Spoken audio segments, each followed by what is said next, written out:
No próximo capítulo da novela Vale Tudo, a tensão toma conta da casa de Heleninha. A mulher fica completamente devastada ao encarar Ivan, que com o coração pesado revela: "Eu tentei, Heleninha, mas eu não posso mais ser sua muleta." A fala, dita com voz embargada, marca o fim definitivo da relação. Mesmo em lágrimas, Heleninha pede mais uma chance.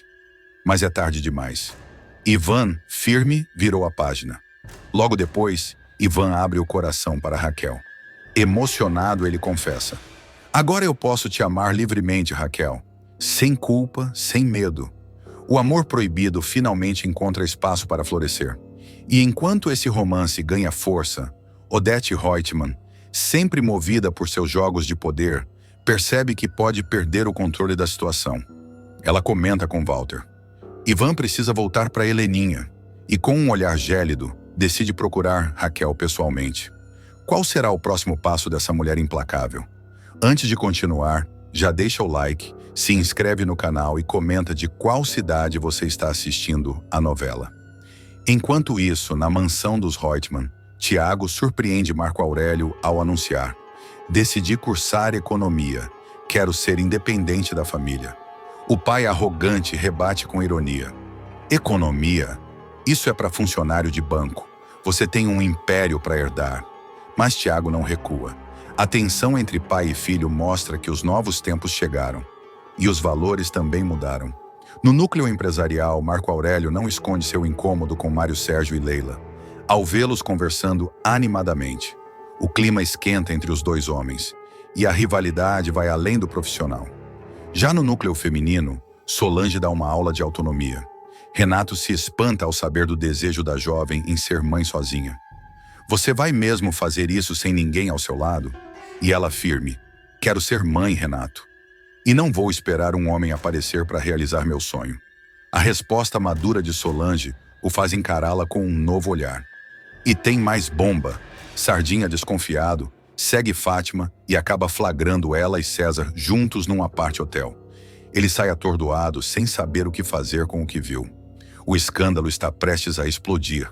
Para piorar, Afonso comunica a Odete e Celina que está preocupado com Heleninha.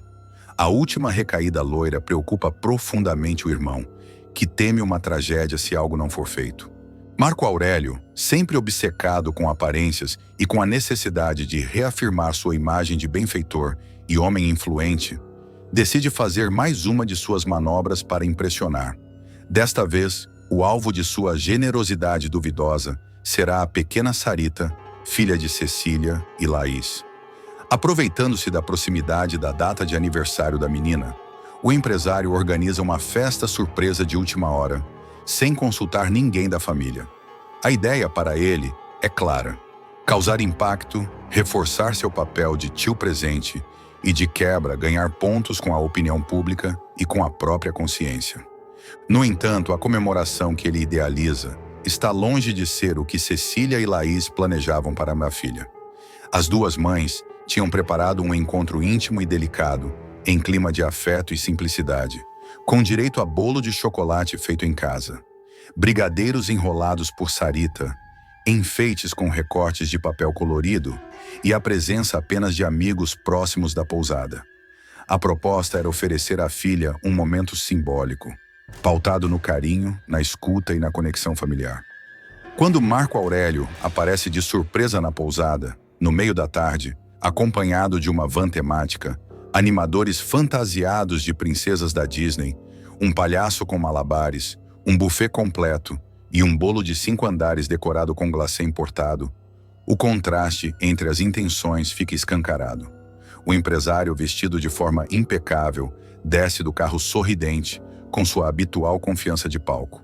Diante dos olhares estupefatos dos presentes, ele abre os braços e anuncia: "A festa da Sarita está salva." Os convidados ficam entre o encantamento da novidade e a perplexidade. Algumas crianças vibram com os brinquedos infláveis e a música alta. Outras, mais tímidas, se retraem diante da repentina superprodução.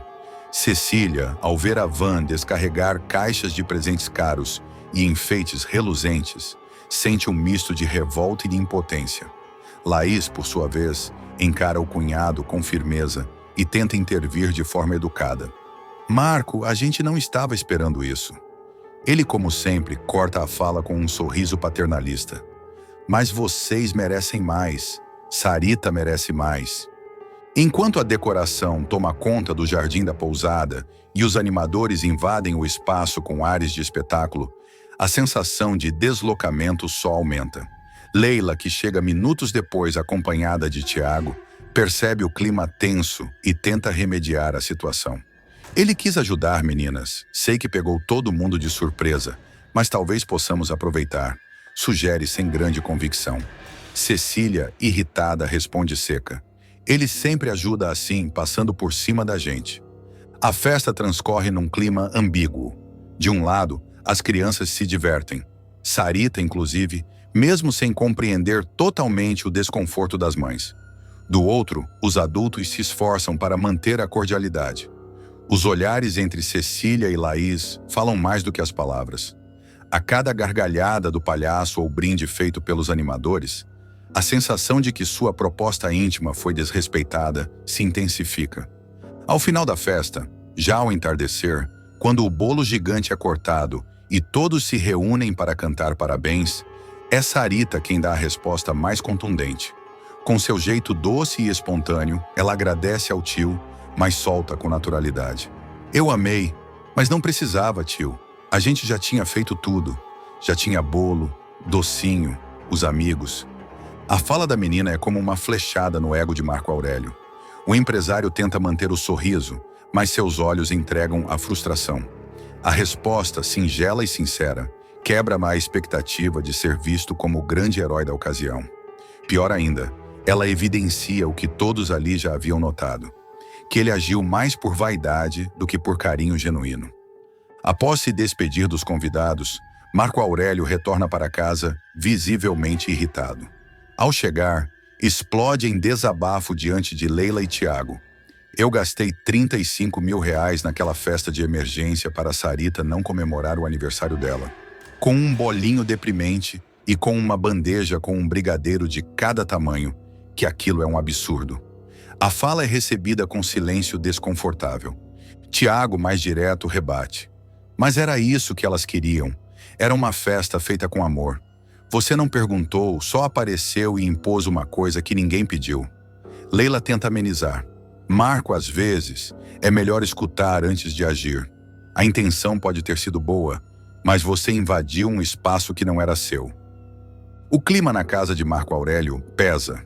A tentativa de se colocar como figura essencial na vida da sobrinha não apenas fracassa, como evidencia seu total despreparo emocional para lidar com os sentimentos dos outros. Ele havia apostado alto em um gesto que julgava grandioso, mas que, aos olhos de todos, e principalmente aos de Sarita, soou como uma intromissão egoísta. Dias depois, o episódio ainda repercute na pousada. Cecília confidencia a Laís. Ele acha que tudo se resolve com dinheiro. O problema é que ele não consegue perceber que o que mais falta nele é escuta.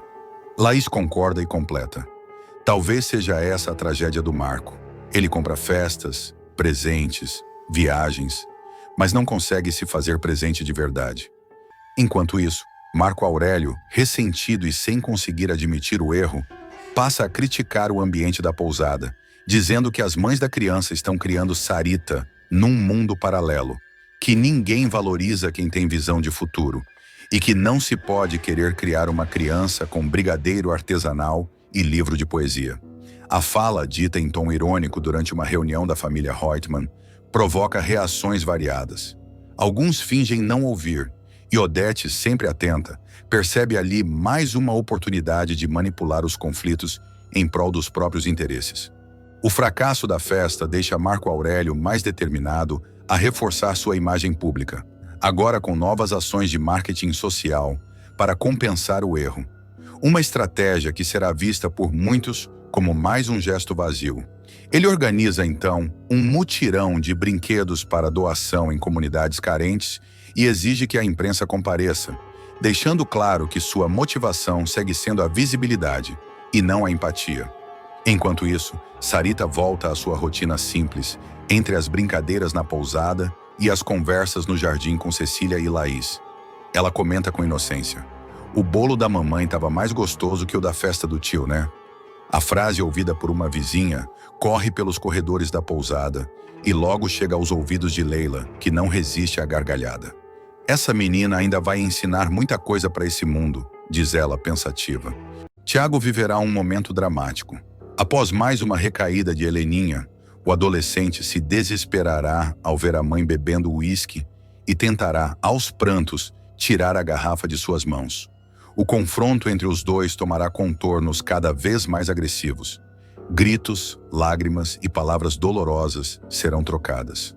Heleninha, embriagada, tentará se justificar, dizendo que só precisava de um gole para esquecer os problemas. Tiago, já cansado de promessas vazias, a confrontará duramente, acusando-a de não se importar com ele e de colocar o álcool acima da própria maternidade. Tomado por uma mistura de raiva, frustração e desespero, o adolescente terá uma atitude impulsiva e começará a beber também. Ele abrirá outra garrafa, desafiará a mãe com ironia e acabará se descontrolando completamente. Mesmo tonto e alterado, decidirá sair de casa no meio da noite, ignorando os apelos da mãe. Cambaleante, Tiago vagará sozinho pelas ruas do Rio de Janeiro, vulnerável e desprotegido. O que pareceria apenas mais uma crise familiar, mais um capítulo triste na convivência conturbada entre mãe e filho, terminará em tragédia. Perdido nos arredores de um bairro perigoso, Tiago será abordado por dois criminosos que notarão seu estado de embriaguez. Sem chance de se defender, será violentamente agredido e assaltado. Os marginais roubarão seu celular, carteira e ainda o deixarão inconsciente após a surra. Horas depois, um morador em situação de rua encontrará o jovem desacordado e acionará uma ambulância. Tiago será levado às pressas para o hospital mais próximo, com ferimentos no rosto, costelas quebradas e sinais de hipotermia. Enquanto isso, Heleninha, sem saber do paradeiro do filho, entrará em completo colapso. Ela ligará para conhecidos, baterá à porta de vizinhos e só terá notícias quando a polícia a localizar e informar que Tiago foi internado após um espancamento brutal. A sequência marcará mais um ponto de ruptura profunda na relação entre mãe e filho. Heleninha, dominada por um sentimento avassalador de culpa, se dará conta do quanto o alcoolismo destruiu sua família. Ela passará horas no hospital, esperando por notícias do estado de saúde de Tiago, que passará por exames e será sedado na UTI. Chorando ao lado do leito, a artista plástica pedirá perdão ao filho, mesmo sem saber se ele pode ouvi-la. Ela prometerá, mais uma vez, mudar de vida, mas agora motivada pelo desespero e pela iminência da perda definitiva. Enquanto isso, o público acompanhará o crescimento do arrependimento de Heleninha, que se misturará com o julgamento impiedoso da sociedade e da própria família. Odete Reutemann, ao saber do escândalo, tentará lidar com a situação de forma fria e calculista. Para ela, o mais importante será proteger a reputação da família Reutemann. Tentará convencer Heleninha a se afastar da imprensa e manter o incidente em sigilo absoluto. Já basta a vergonha que você nos fez passar, Heleninha. Isso não pode virar manchete, dirá Odete, implacável. O episódio também despertará uma nova camada de conflitos familiares. Marco Aurélio ficará devastado ao saber do que aconteceu com o filho e fará duras críticas. Odete, por outro lado, tentará manipular a narrativa, minimizando o papel da filha na tragédia, enquanto alfineta Ivan por ter abandonado a família. Você também lavou as mãos, Marco Aurélio. Não me venha agora pagar de pai exemplar, disparará a vilã. Mesmo fragilizada, Heleninha não conseguirá ignorar o peso das acusações. A visita ao hospital a transformará.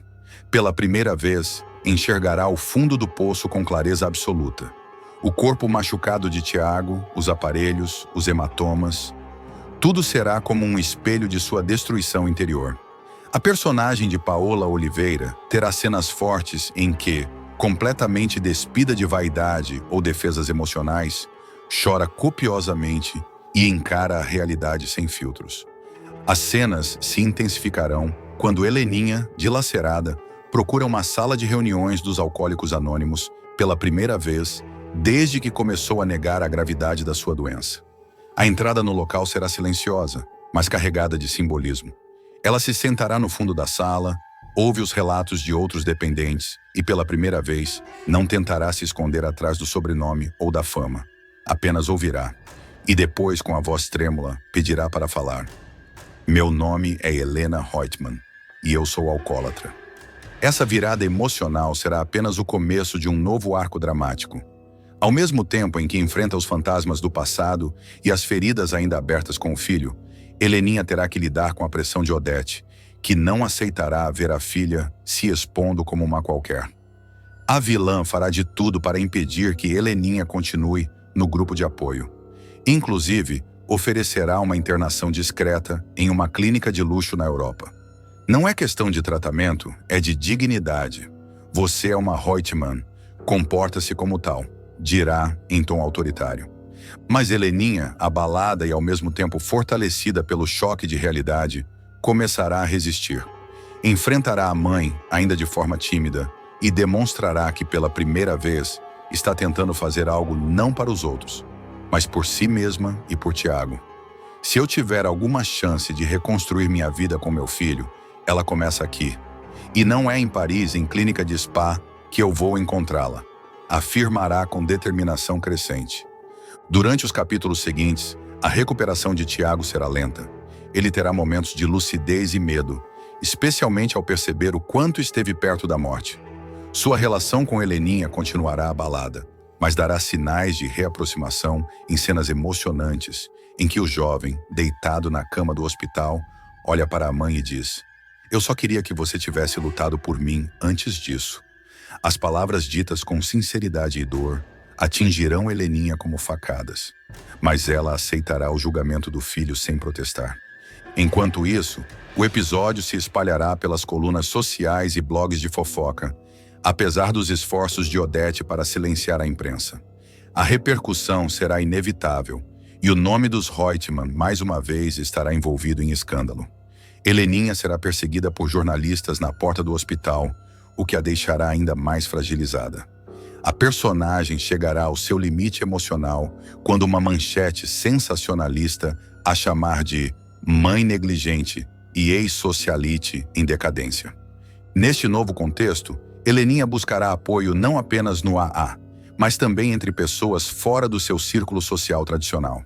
A convivência com os demais membros do grupo de apoio revelará novos horizontes, perspectivas diferentes e a ajudará a enxergar que sua luta é mais comum do que imaginava. Ela se emocionará com relatos de outras mães, pais, filhos e filhas que, como ela, perderam tudo para o vício, mas tentam recomeçar. Aos poucos, Heleninha deixará de lado os saltos altos, os jantares em lugares badalados e o verniz da elite carioca, e passará a buscar algo mais profundo, a reconciliação consigo mesma. E tudo isso acontece enquanto o estado de Tiago, ainda fragilizado, evolui lentamente, com direito a momentos de recaída, flashbacks do trauma nas ruas e um silêncio pesado em suas interações com os adultos à sua volta. Maria de Fátima será desmascarada por Sardinha em momento explosivo. Maria de Fátima verá sua máscara cair de forma dolorosa e inesperada.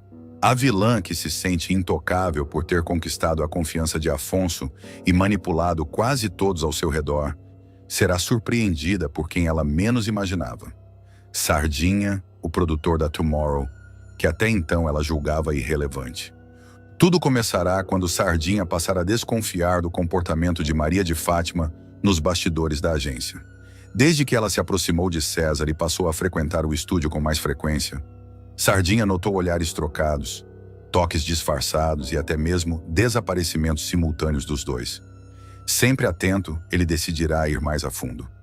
Sem contar nada a ninguém, o produtor seguirá Maria de Fátima discretamente e a verá entrar em um apart-hotel de luxo na Zona Sul. Com o carro estacionado próximo à saída de emergência, ele se esconderá em uma cafeteria do outro lado da rua e permanecerá observando. Pouco tempo depois, verá César chegar ao local com passos firmes e ansiosos. Os dois subirão juntos, e Sardinha, ainda chocado com o que acaba de ver, anotará o número do quarto. A imagem de Maria de Fátima, que ela tanto lutou para construir, começará a ruir aos olhos de Sardinha. Ela é uma farsante, pensará, indignado, E o Afonso, coitado, acreditando que tem uma esposa leal. Mais tarde, já na agência, Sardinha chamará Afonso para uma conversa séria, dizendo que precisa abrir seus olhos. Afonso, me desculpa, mas eu tenho que te dizer uma coisa que vai te magoar. É sobre a Fátima. Começará cauteloso. O empresário, sem entender a gravidade da situação, ficará intrigado. O que tem a Fátima? É então que Sardinha jogará a bomba. Ela tá te traindo com o César, e não é coisa de agora. Eu segui os dois, eles estão se encontrando num apart-hotel e eu tenho um endereço. Afonso ficará estático. A traição que ele sempre se recusou a ver começará a se delinear com clareza. Sardinha ainda lembrará. Você reparou que o César foi transferido para Paris na mesma época que você e a Fátima se mudaram? Isso não é coincidência. Afonso ficará abalado. A lembrança do passado recente se entrelaçará com a dor do presente. Ele passará a noite em claro, revirando na memória todos os indícios que ignorou. Na manhã seguinte, decidido a tirar tudo a limpo, ele revirará os pertences de Fátima e encontrará uma chave extra com a etiqueta 3004, o número do quarto indicado por Sardinha. No dia seguinte, ele irá ao apart-hotel sem avisar ninguém. Fingirá ser o hóspede do quarto, subirá com a chave e, ao girar a maçaneta, verá a cena que confirmará seus piores pesadelos. Fátima e César na cama, enrolados no lençol, rindo e trocando carícias como se fossem um casal apaixonado. Afonso explodirá. Em um acesso de fúria, partirá para cima de César, gritando: "Seu desgraçado!" Maria de Fátima, atônita, tentará impedir a briga enquanto tenta cobrir o corpo. O lençol escorregará e ela gritará em desespero: "Afonso, não! Me deixa explicar!" Mas o marido não ouvirá. Com o peito arfando e o coração despedaçado, ele dirá: "Explicar o quê? Que você só se aproximou de mim por interesse? Que o nosso casamento foi uma farsa? Que você se deitava com ele enquanto dizia me amar?" César, acuado, tentará sair do quarto, mas Afonso o empurrará contra a parede. "Você vai pagar por isso. Os dois vão." Maria de Fátima, tentando se recompor, chorará copiosamente, mas suas lágrimas não terão mais o poder de convencimento que ela usava tão bem. A farsa estava escancarada. Mais tarde, já em casa, Afonso pegará a mala da esposa e a jogará a escada abaixo. Gritará para quem quiser ouvir: "Ela me traiu, com o próprio modelo da agência. Essa mulher é uma fraude." Enquanto isso, Maria de Fátima tentará esconder outro segredo que começa a vir à tona: sua gravidez. Após o escândalo da traição, ela terá uma queda de pressão e será levada às pressas para o hospital por Leila, que a encontrará em prantos na rua. No hospital, o médico não terá dúvidas. Ela está grávida de quase 2 meses. Afonso, ao receber a notícia, entrará em choque. "Grávida? De mim?" perguntará. E, diante da dúvida, lançará a pergunta mais dolorosa de todas: "Quem é o pai desse filho, Fátima?" Ela, ainda de olhos marejados, gaguejará: Eu não sei."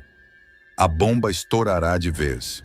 A notícia da gravidez indecifrável de Fátima se espalhará rapidamente pelos corredores da TCA, e Odete Reutemann será uma das primeiras a saber.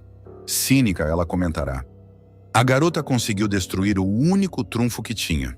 Agora não tem mais credibilidade, nem marido, nem futuro." Solange também ficará sabendo da traição e do escândalo, e não esconderá sua satisfação. Raquel, por sua vez, reagirá com pesar.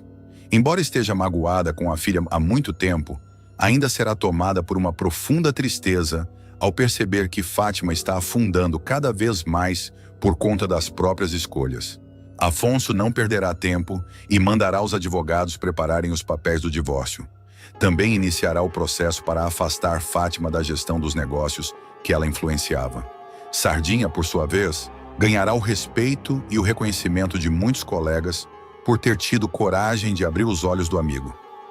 "Você me salvou de uma vida de mentira", dirá Afonso em agradecimento. Enquanto isso, César desaparecerá misteriosamente por alguns dias, evitando qualquer exposição. Mas rumores surgirão de que ele estaria preparando uma viagem internacional às escondidas, talvez com a ajuda de Marco Aurélio.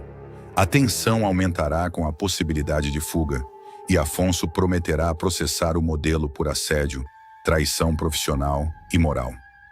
Maria de Fátima, agora sozinha, terá que enfrentar não apenas a desilusão de um casamento arruinado, mas também a pressão pública, os rumores da mídia e os julgamentos de todos ao redor. Ela tentará manter alguma pose nas redes sociais, mas os seguidores logo perceberão que há algo de errado. Muitos comentarão com ironia: cadê o casal perfeito? Sumiu? Internamente, ela começará a entrar em colapso emocional. Trancada no antigo apartamento onde viveu com César às escondidas, passará dias sem sair. Desesperada, pensará em procurar Raquel para pedir ajuda, mas hesitará ao lembrar de tudo o que disse à mãe no passado. Com o tempo, novas peças desse quebra-cabeça virão à tona. Sardinha, que não parará de investigar, encontrará provas de que César já havia se relacionado com Fátima muito antes da transferência para Paris. Ele entregará essas informações a Afonso, que as usará em juízo. Enquanto isso, Raquel receberá uma carta anônima com fotos que mostram Fátima e César juntos em Paris, antes mesmo do casamento com Afonso. As imagens, tiradas em um restaurante francês, confirmarão a narrativa de Sardinha e selarão o destino da vilã. Olavo tentará convencer César a assumir a paternidade do filho, caso ele realmente seja o pai, e usará isso para manter controle sobre ele. Mas César não estará disposto a assumir responsabilidade nenhuma, nem pelo filho, nem pelo escândalo. A trama ainda se intensificará com o surgimento de uma antiga amante de César, que trará mais revelações comprometedoras sobre a conduta do modelo. Afonso, por sua vez, pensará em fazer um exame de DNA assim que a criança nascer, mas deixará claro que, mesmo que o filho seja dele, não quer mais Maria de Fátima por perto. E enquanto a vilã se afunda em suas mentiras, o público acompanhará sua derrocada, passo a passo, até o ponto em que não restará mais nada da imagem que ela construiu. O que virá a seguir será apenas consequência direta das escolhas que ela mesma fez. Tudo isso ainda vai acontecer.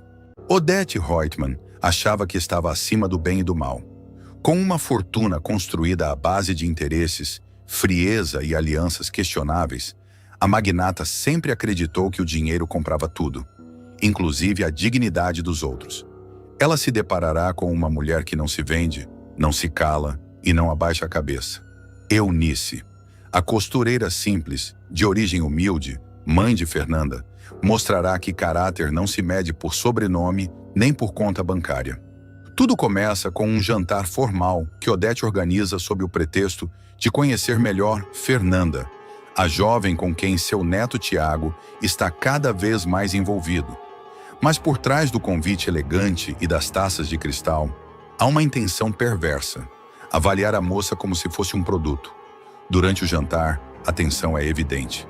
Fernanda tenta manter a postura, responde com educação, mas sente os olhares de desdém da socialite a cada frase. Após a sobremesa, Odete pede para conversar com Fernanda a sós. O clima gela. Em seu tom calculado, ela vai direto ao ponto. Pega uma pequena pasta de couro e coloca sobre a mesa. 100 mil reais é o suficiente para recomeçar sua vida longe do meu neto. Fernanda fica em choque, sem acreditar no que está ouvindo. A senhora está me pagando para eu terminar com o Tiago? Pergunta com a voz trêmula. Não vejo outra saída. Vocês são de mundos muito diferentes, responde Odete, fria como sempre. Fernanda levanta-se num rompante e sai correndo da casa. As lágrimas escorrem antes mesmo de ela chegar ao ponto de ônibus. Em casa, encontra Eunice costurando no velho ateliê improvisado na sala. A mãe percebe na hora que algo está errado. O que foi, minha filha? O que essa mulher te fez? Pergunta, largando a peça no chão. Fernanda mal consegue falar. Respira fundo, segura nas mãos da mãe e desabafa. Ela me ofereceu dinheiro para eu terminar com o Tiago. 100 mil reais. O choque de Eunice se transforma rapidamente em fúria. Ela se levanta como uma leoa que vê seu filhote ameaçado. Essa mulher me paga. Acha que pode comprar todo mundo? Acha que só porque a gente é pobre não tem honra? Fernanda tenta impedir, mas Eunice já está pegando a bolsa e saindo porta fora. Mãe, por favor, não vai lá, implora a filha. Mas é tarde demais. A costureira não admite ser humilhada e muito menos ver a filha sofrer sem reagir. Eunice chega à mansão de Celina como um furacão. O porteiro mal consegue barrá-la. Tenho que falar com a dona Odete. Agora, o tumulto na entrada da casa faz Celina e Tiago aparecerem na escadaria, tentando entender o que está acontecendo. Eunice não se intimida. Eu sou a mãe da Fernanda, aquela menina que sua irmã fez questão de humilhar aqui dentro. Odete aparece no alto da escada com seu habitual ar de superioridade. Qual é a confusão agora? Pergunta, descendo com passos lentos e controlados. Eunice vai direto ao ponto. A senhora é uma racista desgraçada. Ofereceu dinheiro para minha filha terminar com seu neto. Acha que pode tudo, não é? Pois comigo não vai ser assim. A socialite tenta manter a compostura. Ironiza. Que exagero.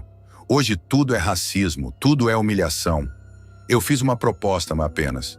Se sua filha não quis, o assunto está encerrado. Mas Eunice não se deixa manipular. Encerrado é o escambau. A senhora não tem o direito de tratar as pessoas como lixo. A discussão ganha corpo. Celina tenta intervir, pedindo calma, mas é ignorada. Tiago, surpreso e constrangido, tenta entender a gravidade do que está acontecendo. Vó, é verdade isso? Pergunta com os olhos arregalados. Odete, pela primeira vez, hesita. Eu só quis proteger você, meu neto. Essa moça pode estar atrás do seu dinheiro. A gente nunca sabe as intenções. Eunice avança. O estopim é quando Odete diz: tem gente que tem vocação para empregada e pronto. A frase ecoa como um tapa na cara de todos. A costureira parte para cima, empurra Odete e bagunça o topete da vilã num gesto que se tornará icônico. Os empregados gritam. Celina tenta apartar. Tiago segura a avó. Odete se desequilibra, mas não cai. Seus olhos revelam ódio e surpresa. Ninguém jamais ousou encostar nela daquela forma. Você precisa pagar é para as pessoas ficarem perto, grita Eunice aos berros. Porque de graça ninguém aguenta sua arrogância. Odete tenta responder, mas sua voz é abafada pelos gritos. Tiago segura a avó, enquanto Eunice cospe as últimas palavras antes de sair.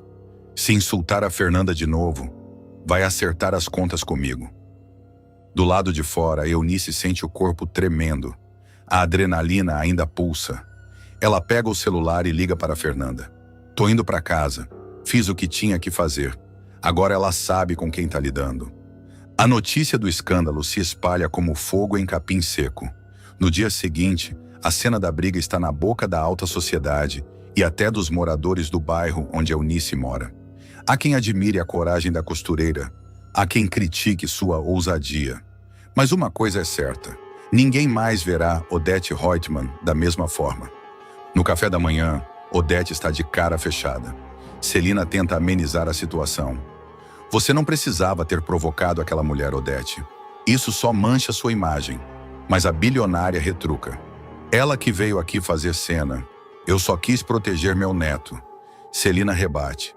Se quisesse proteger mesmo, tratava a namorada dele com respeito.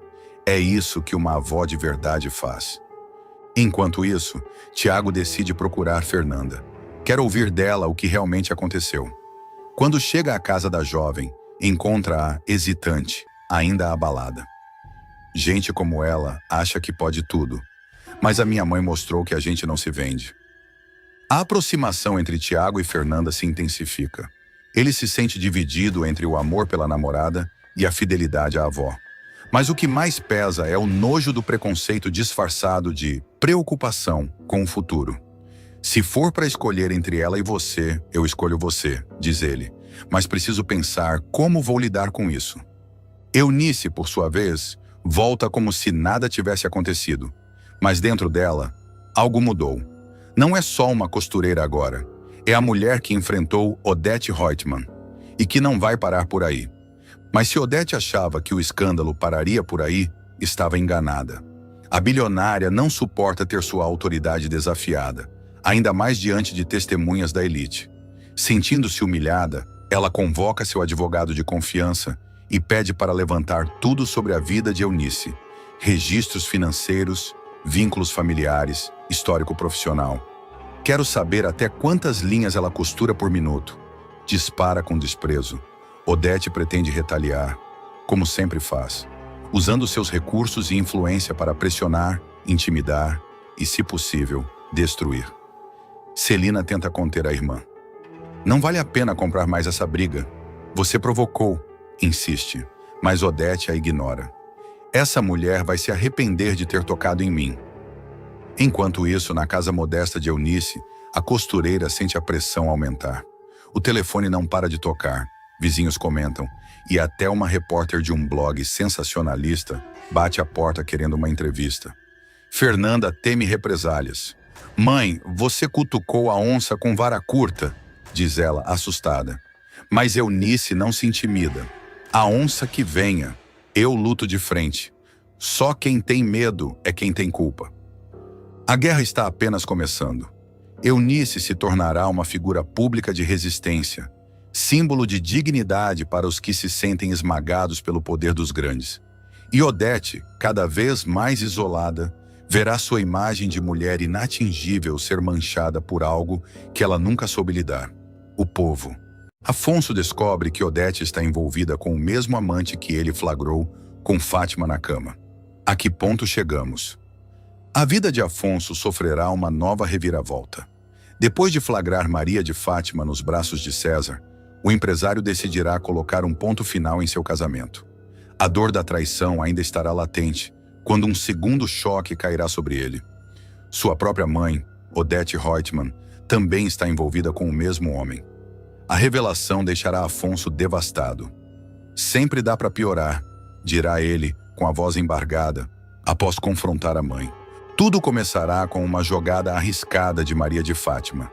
Sentindo que está prestes a perder tudo, inclusive a influência que mantinha sobre Afonso, ela decidirá usar uma última carta na manga. Ao descobrir por acaso que César e Odete têm se encontrado às escondidas em um flat de luxo no Leblon, a jovem correrá para contar tudo ao ex-marido. Mas sua intenção, como sempre, não será movida por arrependimento, e sim por vingança. Fátima espera que, com essa bomba, Afonso se una a ela para destruir Odete. A cena será carregada de tensão. Fátima procurará Afonso em seu escritório, com os olhos marejados, tentando simular uma vulnerabilidade que não sente de verdade. Eu não vim aqui para pedir perdão. Eu sei que errei, mas o que você precisa saber é que a sua mãe não é melhor do que eu. Ela tá com o César. Eles se encontram há meses. Ela te enganou também, Afonso. Dirá com a voz trêmula. Afonso a encarará com frieza. Você acha mesmo que denunciar minha mãe vai apagar o que você fez comigo? Vai me fazer esquecer daquela cena nojenta que eu presenciei com meus próprios olhos? Você e o César, juntos na minha casa, na minha cama. Mesmo assim, Afonso não conseguirá ignorar o que ouviu. A desconfiança vai corroê-lo por dentro. Ele decidirá averiguar por conta própria, e para isso recorrerá a uma velha aliada, Celina. A tia, que sempre teve faro para os podres de Odete, revelará que também notou movimentações suspeitas da irmã. Você acha mesmo que a Odete anda saindo com aquele rapaz por causa de negócios? Provocará Celina, ao ver a inquietação do sobrinho. Ela anda mais arrumada do que nunca, e tem recebido ligações que ela não quer que ninguém escute. Se eu fosse você, prestava atenção. Determinando-se a tirar a história a limpo, Afonso procurará a mãe na mansão da família. Odete estará no jardim, quando o filho se aproximará em silêncio. Sem rodeios ele disparará. É verdade, você está se encontrando com o César, o mesmo César que destruiu meu casamento? Odete, visivelmente incomodada com a ousadia do filho, responderá com frieza. Olha, Afonso, com quem eu me encontro ou deixo de me encontrar é um problema exclusivamente meu. Eu sou sua mãe, não sou sua amiguinha para compartilhar meus segredos íntimos com você. Afonso, chocado com a resposta, deixará escapar sua indignação. Então é verdade. Eu achei que eu não tinha como me decepcionar mais com você. Mas pelo visto, com Odete Reutemann, sempre dá para piorar. E agora a minha mãe namorando o amante da minha ex-mulher. A que ponto chegamos, hein? É até difícil comentar. Odete, impassível, ainda tentará defender-se. Você está sendo melodramático. O que houve entre você e Maria de Fátima não tem nada a ver com a minha vida. Se você se sente traído por todos, talvez o problema seja você. A frase será a gota d'água para Afonso. Ele sairá da sala em silêncio, com os punhos cerrados e o olhar perdido. A imagem dele cruzando o corredor da mansão, com o terno desabotoado e a gravata frouxa, marcará um dos momentos mais intensos da novela. A música dramática crescerá ao fundo. Nos dias seguintes, Afonso mergulhará em uma espiral de angústia. Mesmo tentando manter a rotina na empresa, seu semblante deixará claro que algo está errado. Funcionários comentarão sobre sua irritação constante, e até Celina perceberá a mudança. Afonso está desmoronando por dentro, mas não vai admitir. Enquanto isso, César se mostrará cada vez mais presente na vida de Odete.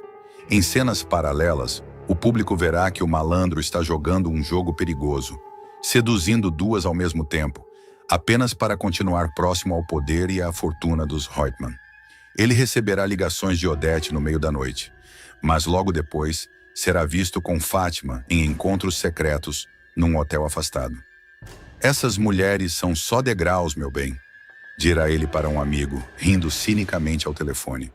Raquel, que acompanha os desdobramentos à distância, ficará indignada ao saber da nova traição de César, agora envolvendo até Odete. Esse homem é uma praga, uma sombra que nunca desaparece, desabafará para Ivan, que escutará em silêncio. A situação se complicará ainda mais quando Odete for flagrada com César em um restaurante sofisticado, por ninguém menos que Tiago. O neto, que sempre teve uma admiração genuína pela avó, não conseguirá esconder a decepção ao vê-la em clima íntimo com um homem que arruinou a vida do tio. Eu vi vocês dois, vovó, e olha, eu nem sei o que dizer, dirá Tiago de olhos marejados. Odete tentará minimizar.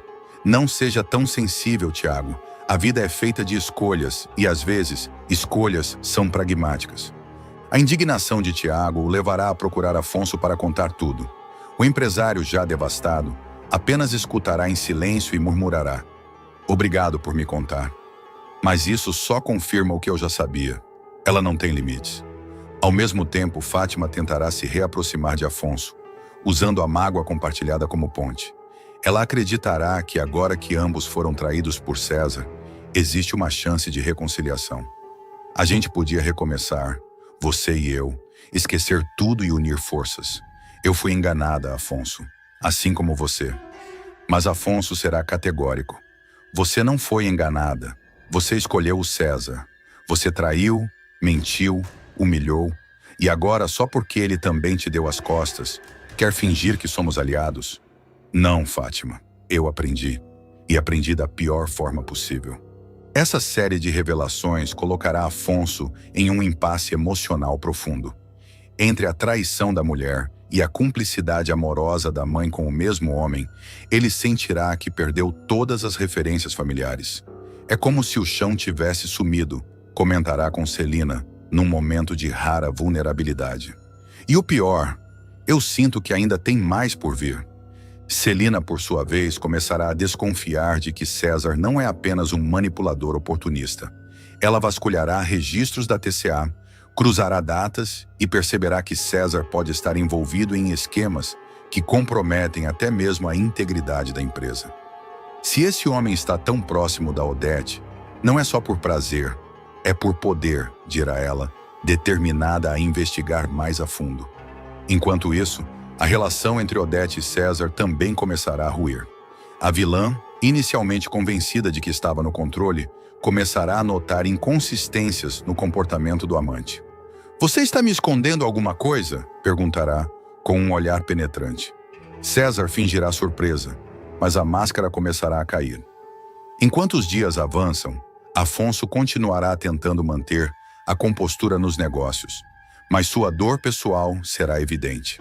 O olhar antes confiante se tornará disperso, as decisões começarão a sair precipitadas, e até mesmo os conselheiros da TCA começarão a comentar sobre sua instabilidade emocional. É nesse clima de tensão que uma nova peça surgirá no tabuleiro. Celina encontrará um antigo extrato bancário que liga César a uma transferência vultosa feita por uma empresa fantasma que está em nome de um dos braços direitos de Odete. Isso aqui não é apenas um caso amoroso. Isso aqui é corrupção. E das grandes, comentará apavorada ao mostrar o documento a Ivan. Ivan, por sua vez, procurará Raquel para discutir a descoberta. A cozinheira ficará abalada ao saber que César não apenas destruiu famílias, mas que também pode estar infiltrado nas finanças da TCA. Agora tudo faz sentido. Ele nunca foi só um conquistador barato. Ele sempre teve um plano, dirá, apertando os punhos sobre a bancada do restaurante. Paralelamente, Maria de Fátima, percebendo que está perdendo espaço, até mesmo dentro dos esquemas de César, começará a agir por conta própria. Ela tentará seduzir um diretor da TCA para obter documentos comprometedores, mas será flagrada por Tiago. O rapaz a enfrentará no corredor da empresa. Você já destruiu meu tio. Agora quer fazer o mesmo com a TCA? Até onde você vai, Maria de Fátima? Nesse momento, Fátima soltará sem pensar. A culpa é de vocês que me tiraram tudo. Vocês me deixaram sem alternativa.